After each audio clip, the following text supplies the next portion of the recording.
नमस्ते बच्चों, आज हम पढ़ने जा रहे हैं क्लास 8 की हिंदी की पुस्तक मल्हार की एक बेहद सुंदर और भावनात्मक कहानी दो गोरैया।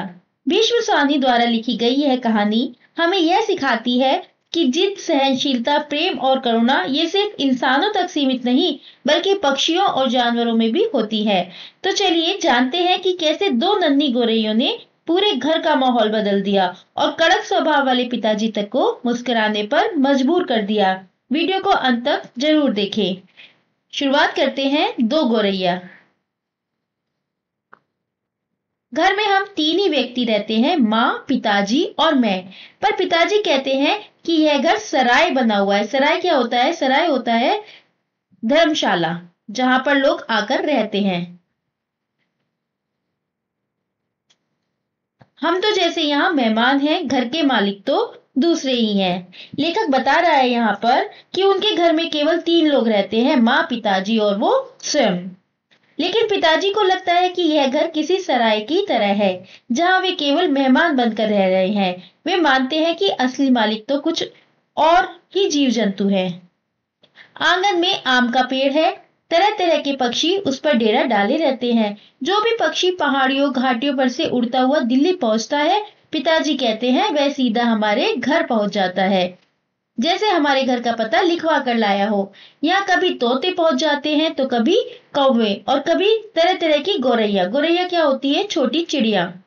छोटी जो चिड़िया होती है उनको गोरैया बोला जाता है।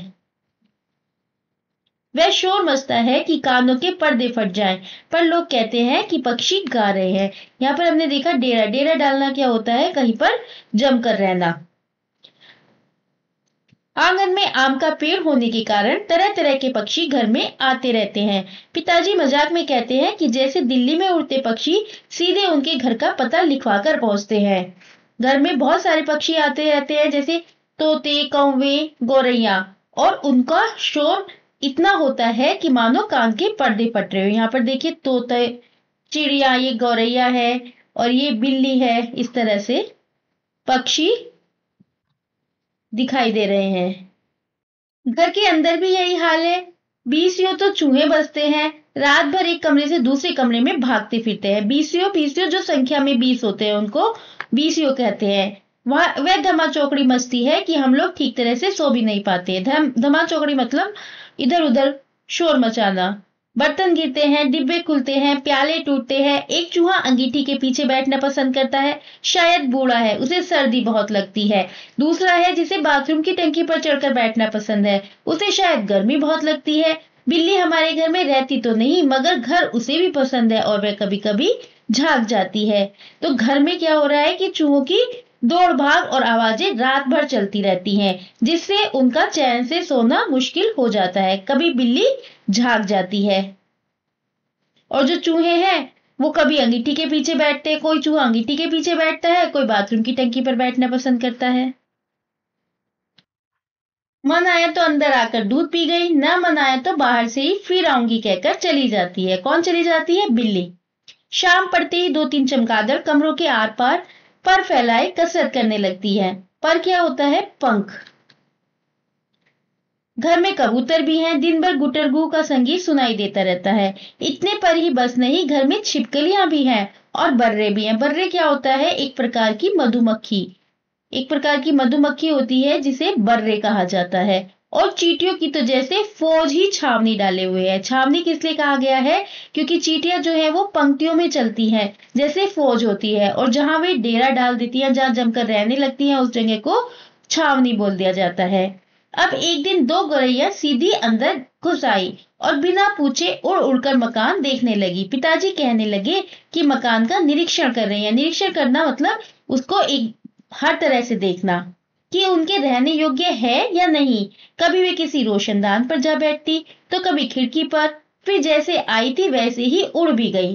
पर 2 दिन बाद हमने क्या देखा कि बैठक की छत में लगे पंखे के गोले में उन्होंने अपना बिछावन बिछा लिया है और सामान भी ले आई हैं और मजे से दोनों बैठी गाना गा रही हैं। जाहिर है उन्हें घर पसंद आ गया था।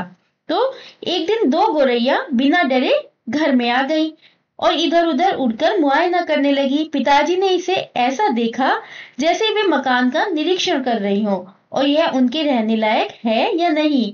पर जब वो 2 दिन बाद देखते हैं कि वो तो अपना सामान लेकर आ गई है। बिछावन एक प्रकार का कपड़ा होता है जिसको बिछाया जाता है, उसको बिछावन बोल दिया जाता है। तो कवि कह रहा है, लेखक कह रहा है कि उनको घर पसंद आ गया है, तभी तो वो रहने आ गई है यहाँ पर अपना बिछावन लेकर। माँ और पिताजी दोनों सोफे पर बैठे उनकी ओर देखे जा रहे थे। थोड़ी देर बाद माँ सिर हिलाकर बोली, अब तो ये नहीं उड़ेंगी, पहले इन्हें उड़ा देते तो उड़ जाती। अब तो इन्होंने यहाँ घोंसला बना लिया है। अब माता और पिताजी दोनों सोफे पर बैठे हैं और माँ कह रही है कि अब इन्होंने यहाँ पर घोंसला बना लिया है तो अब ये नहीं उड़ पाएंगी। पिताजी को गुस्सा आ गया। वह उठ खड़े हुए और बोले, देखता हूँ ये कैसे यहाँ रहती है। गोरैया मेरे आगे क्या चीज है, मैं अभी बाहर निकाल करता हूँ। छोड़ो जी, चूहों को तो निकाल नहीं पाए, अब चिड़ियों को निकालोगे, माँ ने व्यंग्य से कहा। माँ कोई बात व्यंग्य से कहे तो पिताजी उबल पड़ते हैं। वह समझते हैं कि माँ उनका मजाक उड़ा रही है। वह फौरन उठ खड़े हुए और पंखे के नीचे जाकर जोर से ताली बजाई और मुंह से शू कहा। बाहें झुलाई, फिर खड़े खड़े कूदने लगी। कभी बाहें झुलाते, कभी शू करते। गोरैयों ने घोंसले में से सिर निकालकर नीचे की ओर झाँक कर देखा और दोनों एक साथ चींची करने लगी और माँ खिलखिलाकर हंसने लगी। तो कुछ दिनों बाद गोरैया ने बैठक की छत में घोंसला बना लिया। माँ और पिताजी गोरैया को देखकर चकित थे। माँ ने हंसकर कहा कि अब ये नहीं उड़ेंगी। पिताजी को गोरैये के घर बनाने पर गुस्सा आ जाता है। पिताजी को गुस्सा आ जाता है और वे उन्हें भगाने लगते हैं। माँ व्यंग्य करती है कि चूहों को तो नहीं भगा पाए, अब चिड़ियों को निकालोगे। यह सुनकर पिताजी और चिढ़ जाते हैं और खड़े होकर स्टूल लाते हैं और उनको कभी ताली बजाकर और कभी शू करके कूद कूद कर उनको भगाते हैं।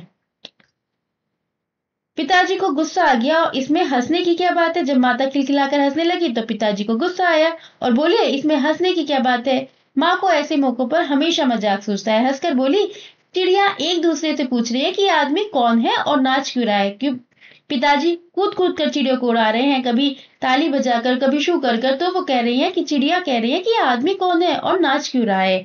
तब पिताजी को और ज्यादा गुस्सा आ गया और वे पहले से भी ज्यादा ऊंचा कूदने लगे। गोरैया घोंसले में से निकलकर दूसरे पंखे के डहने पर जा बैठी। उन्हें पिताजी का नाचना जैसे बहुत पसंद आ रहा था। माँ फिर हंसने लगी। ये निकलेंगी नहीं जी, अब इन्होंने अंडे दे दिए। माँ बार बार यही कह रही है कि इन्होंने अब अपना घर बना लिया है, अंडे दे दिए हैं तो अब ये नहीं निकलेंगी। और पिताजी कह रहे हैं, निकलेंगी कैसे नहीं। पिताजी बोले, और बाहर से लाठी उठा लाए। इसी बीच गोरैया फिर घोंसले में जा बैठी। उन्होंने लाठी ऊंची उठाकर पंखे के गोले को ठकोरा। चींची करती गोरैया उड़कर पर्दे के डंडे पर जा बैठी। इतनी तकलीफ करने की क्या जरूरत थी, पंखा चला देते तो ये उड़ जाती, माँ ने हंसकर कहा। पिताजी लाठी उठाए पर्दे के डंडे की ओर लपके। एक गोरैया उड़कर किचन के दरवाजे पर जा बैठी, दूसरी सीढ़ियों वाले दरवाजे पर। माँ फिर हंस दी, तुम तो बड़े समझदार हो जी, सभी दरवाजे खुले हैं और तुम गोरैया को बाहर निकाल रहे हो। एक दरवाजा खुला छोड़ो, बाकी दरवाजे बंद कर दो, तभी ये निकलेंगी। अब पिताजी ने मुझे चिढ़क कर कहा, तू खड़ा क्यों देख रहा है, जा दोनों दरवाजे बंद कर दे। लेकर खड़ा वहीं देख रहा था तो पिताजी ने उसको डांट कर कहा। मैंने भागकर दोनों दरवाजे बंद कर दिए, केवल किचन वाला दरवाजा खुला रहा। पिताजी गोरैया को भगाने के लिए डंडा लेकर खड़े हो जाते हैं, लेकिन वे उड़कर अलग अलग जगहों पर बैठ जाती है। माँ उन्हें समझदारी से सलाह देती है कि एक दरवाजा खुला छोड़ो, तभी वे बाहर जाएंगी। पिताजी ने फिर लाठी उठाई और गोरैयों पर हमला बोल दिया। एक बार तो झूलती लाठी माँ के सिर पर लगते लगते बची। चींची करती चिड़िया कभी एक जगह तो कभी दूसरी जगह जा बैठती। आखिर दोनों किचन की ओर खुलने वाले दरवाजे में से बाहर निकल गई। माँ तालियां बजाने लगी क्योंकि किचन वाले दरवाजे से दोनों चिड़िया निकल गई थी। पिताजी ने लाठी दीवार के साथ टिकाकर रख दी और छाती फैलाए कुर्सी पर आ बैठे। छाती क्यों फैलाई, क्योंकि वे खुश थे कि हाँ मैंने सीना चौड़ा करना, कि हाँ मैंने चिड़ियों को गोरैयों को भगा दिया। आज दरवाजे बंद रखो, उन्होंने हुक्म दिया। पिताजी ने हुक्म दिया, एक दिन अंदर नहीं घुसेंगी तो घर छोड़ देंगी। तभी पंखे के ऊपर से चींची की आवाज सुनाई पड़ी और माँ खिलखिलाकर हंसने लगी, मान लो पिताजी का मजाक उड़ा रही हूँ। सिर उठाकर उन्होंने ऊपर देखा, दोनों गोरैया फिर से अपने घोंसले में मौजूद थी, दरवाजे के नीचे से आ गई हैं। माँ बोली, मैंने दरवाजे के नीचे देखा, सचमुच दरवाजे के नीचे थोड़ी थोड़ी जगह खाली थी। पिताजी को फिर गुस्सा आ गया। माँ मदद तो करती नहीं थी, बैठी हंसे जा रही थी। अब तो पिताजी गोरैयों पर फिर पड़े। उन्होंने दरवाजों के नीचे कपड़े ठूस दिए ताकि कहीं कोई छेद नहीं बचा रह जाए, और फिर लाठी झुलाते हुए उन पर टूट पड़े। चिड़िया चींची करती फिर बाहर निकल गई, पर थोड़ी देर के बाद वे फिर कमरे में मौजूद थी। अब की बार वे रोशनदान में से आ गई थी जिसका एक शीशा टूटा हुआ था। अब यह देखो जी, चिड़ियों को मत निकालो, माँ ने अब की बार गंभीरता से कहा। अब तो इन्होंने अंडे भी दे दिए होंगे, अब ये यहाँ से नहीं जाएगी। माँ बार बार यही कह रही हैं कि चिड़ियों को मत निकालो, क्योंकि उन्होंने घर बना लिया है, अंडे दे दिए हैं, अब यहाँ से नहीं जाएंगी। पर पिताजी लगातार कोशिश कर रहे हैं। जब वो उनको बाहर निकाल देते हैं तो दरवाजे के नीचे से आ जाती है, फिर वहां पर कपड़ा लगा देते हैं तो वो टूटे हुए रोशनदान में से आ जाती हैं। फिर पिताजी क्या करते हैं कि मैं कालीन बर्बाद थोड़ी करवा लूं, पिताजी बोले और कुर्सी पर चढ़कर रोशनदान में कपड़ा ठूस दिया। फिर लाठी झुलाकर एक बार फिर चिड़ियों को खदेड़ दिया। दोनों पिछले आंगन की दीवार पर जा बैठी। इतने में रात पड़ गई। हम खाना खाकर ऊपर जाकर सो गए। जाने से पहले मैंने आंगन में झांक कर देखा, चिड़िया वहां पर नहीं थी। मैंने समझ लिया कि उन्हें अकल आ गई होगी, अपनी हार मानकर किसी दूसरी जगह चली गई होंगी।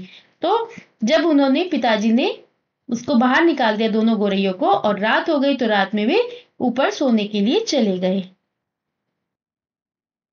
दूसरे दिन इतवार था। जब हम लोग नीचे उतर कर आए तो वे फिर से मौजूद थी और मजे से बैठी मल्हार गा रही थी। पिताजी ने फिर लाठी उठा ली। उस दिन उन्हें गोरैयों को बाहर निकालने में बहुत देर नहीं लगी। जब उन्होंने सुबह आकर देखा तो गोरैया वहां मौजूद थी और मल्हार गा रही थी। और दूसरे दिन क्या था? इतवार था। तो पिताजी ने उन्हें फिर से लाठी से बाहर निकाल दिया, और इस बार उन्होंने बहुत जल्दी निकाल दिया क्योंकि वो बार बार उनको बाहर निकाल रहे थे। अब तो रोज यही कुछ होने लगा। दिन में तो वे बाहर निकाल दी जाती, रात में अंदर जब हम सो रहे होते तो न जाने किस रास्ते से वे अंदर घुस आती। पिताजी परेशान हो उठे। आखिर कोई कहाँ तक लाठी झुला सकता है? पिताजी बार बार कहे, मैं हार मानने वाला आदमी नहीं हूँ। पर आखिर वह भी तंग आ गए थे। आखिर जब उनकी सहनशीलता चुप हो गई तो वह कहने लगे वह गोरैयों का घोंसला नोच कर निकाल देंगे, और वह फौरन ही बाहर से एक स्टूल उठा लाए। घोंसला तोड़ना कठिन काम नहीं था। उन्होंने पंखे के नीचे फर्श पर स्टूल रखा और लाठी लेकर स्टूल पर चढ़ गए। किसी को सचमुच बाहर निकालना हो तो उसका घर तोड़ना चाहिए, उन्होंने गुस्से में कहा। घोंसले में से उनके अनेक तिनके बाहर की ओर लटक रहे थे। गोरैयों ने सजावट के लिए मानो झालर टांग रखी हो। पिताजी ने लाठी का सिरा सूखी घास के तिनकों पर जमाया और दाईं ओर से को खींचा। दो तिनके घोंसले में से अलग हो गए और फरफराते हुए नीचे उतरने लगे। अब तो क्या है, क्योंकि यह रोज की बात हो गई कि दिन में गोरे को भगाया जाता और रात को वो फिर आ जाती। पिताजी थकने लगे और गुस्से में आकर उन्होंने घोंसला ही तोड़ने की ठान ली। घोंसला तोड़ना कठिन काम नहीं था। पिताजी स्टूल लाए और डंडा लेकर घोंसला तोड़ने लगे। चलो, 2 तिनके तो निकल गए, माँ हंसकर बोली। अब बाकी 2000 भी निकल जाएंगे। तभी मैंने बाहर आंगन की ओर देखा और मुझे दोनों गोरैया नजर आई। दोनों चुपचाप दीवार पर बैठी थी। इस बीच दोनों कुछ कुछ दुबला गई थी, कुछ कुछ काली पड़ गई थी। अब वे चहक भी नहीं रही थी। अब पिताजी लाठी का सिरा घास के तिनकों के ऊपर रखकर वहीं रखे रखे घुमाने लगे। इसके घोंसले के लंबे लंबे तिनके लाठी के सिरे के साथ लिपटने लगे। वे लिपटते गए, लिपटते गए। माँ व्यंग्य करती हैं कि 2 तिनके गिरे हैं, अब बाकी 2000 भी गिरा देना। लेखक गोरैया को चुपचाप बैठे देखता है। अब लेखक देख रहा है कि गोरैया चुपचाप बैठी हैं और वो कैसी हो गई हैं, अब दुबला गई हैं और कुछ कुछ काली भी पड़ गई हैं, क्योंकि उन्हें चिंता हो गई है कि अब उनका घोंसला तोड़ दिया जाएगा। लाठी के इर्द गिर्द खिसता चला आने लगा। फिर वह खींच खींच कर लाठी के सिरे के इर्द गिर्द लपेटा जाने लगा। सूखी घास और रुई के फौहे और धागे तिगलियां लाठी के सिरे पर लिपटने लगी। रुई की फाहें अर्थात जो रुई के तिनके तिनके वे इकट्ठा करती हैं, और धागे तिगलियां लाठी के सिरे पर। तभी सहसा जोर की आवाज आई, ची ची ची ची। सहसा क्या होता है? सहसा होता है अचानक। तभी अचानक जोर की आवाज आई, ची ची ची ची। पिताजी के हाथ ठिठक गए, मतलब पिताजी के हाथ रुक गए। यह क्या गोरैया लौट आई है? मैंने झट से बाहर की ओर देखा। नहीं, दोनों गोरैया बाहर दीवार पर गुमसुम बैठी हैं। दोनों गोरैया तो बाहर दीवार पर गुमसुम बैठी हैं। ची ची ची ची फिर आवाज आई। मैंने ऊपर देखा, पंखे के गोले के ऊपर से नन्ही नन्ही गोरैया सिर निकाले नीचे की ओर देख रही थी और ची ची किए जा रही थी। अभी भी पिताजी के हाथ में लाठी थी और उस पर लिपटा घोंसले का बहुत सा हिस्सा था। नन्ही नन्ही दो गोरैया, वे अभी भी झांके जा रही थी और चींची करके मानो अपना परिचय दे रही थी। हम आ गई हैं, हमारे माँ बाप कहाँ हैं? गोरैया के बच्चे घोंसले में थे। वे सिर निकालकर चींची कर रहे थे, जैसे माता पिता को बुला रहे हों। यह देखकर पिताजी भी नरम हो जाते हैं और चुपचाप बैठ जाते हैं। मैं अवाक उनकी ओर देखता रहा। फिर मैंने देखा पिताजी स्टूल पर से नीचे उतर आए हैं और घोंसले के तिनकों में से लाठी निकालकर उन्होंने लाठी को एक ओर रख दिया है और चुपचाप कुर्सी पर आकर बैठ गए हैं। इस बीच माँ कुर्सी पर से उठी और सभी दरवाजे खोल दिए। नन्ही चिड़िया अभी भी हाफ हाफ कर चिल्लाए जा रही थी और अपने माँ बाप को बुला रही थी। उनके माँ बाप झट से उड़कर अंदर आ गए और चींची करते उनसे जा मिले और उनकी नन्ही नन्ही चोंचों में चुग्गा डालने लगे। माँ, पिताजी और मैं उनकी ओर देखते रह गए। कमरे में फिर से शोर होने लगा था, पर अब की बार पिताजी उनकी ओर देख देख कर केवल मुस्कुराते रहे। भीष्म साहनी कविता को लिखने वाले लेखक कौन है? इस कहानी को लिखने वाले लेखक कौन है? भीष्म साहनी। गोरैया के माँ बाप आकर बच्चों को चुग्गा खिलाने लगते हैं। पूरा परिवार यह दृश्य देखकर भाव विभोर हो जाता है। पिताजी अब उन्हें देखकर केवल मुस्कुराते हैं। अब गुस्सा नहीं करते हैं, अब पिताजी उन्हें देखकर मुस्कुराते हैं। तो बच्चों, देखा आपने कैसे दो नन्ही गोरैयों ने एक सख्त मिजाज पिताजी का दिल भी बदल दिया। इस कहानी ने हमें सिखाया कि सच्चा प्रेम, जिद और ममता सिर्फ इंसानों में नहीं, हर जीव में होती है। जो बात डंडे नहीं कर पाते, वो कर दिखाती है एक मासूम चींची। अगर आपको ये कहानी अच्छी लगी हो तो वीडियो को लाइक करें, कमेंट में बताएं कि आपको सबसे अच्छा हिस्सा कौन सा लगा और ऐसे ही सरल और सुंदर पाठों के लिए सब्सक्राइब जरूर करें। मिलते हैं अगली वीडियो में, तब तक पढ़ते रहिए, सीखते रहिए। जय हिंद, धन्यवाद।